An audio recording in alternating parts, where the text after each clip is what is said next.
Hanging top কিভাবে হালকা করব তার প্রস্তুতি শুরু করেছি।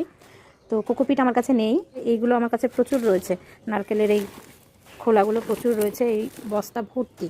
তো এইগুলোকে তো কাজে লাগাতেই হবে, ফেলে দিতে পারবো না।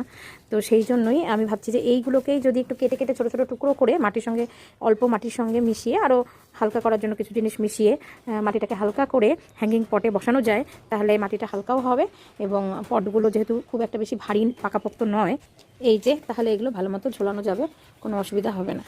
তো সেই জন্য সেটা রেডি করছি।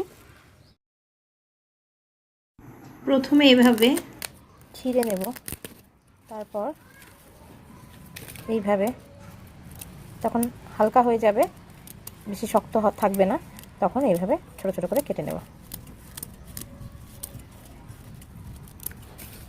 তাহলে কিন্তু এই যে এরকম হয়েছে। এবার এগুলো কিভাবে টবে ব্যবহার করব সেটা পরের ভিডিওতে আমি দেখাবো।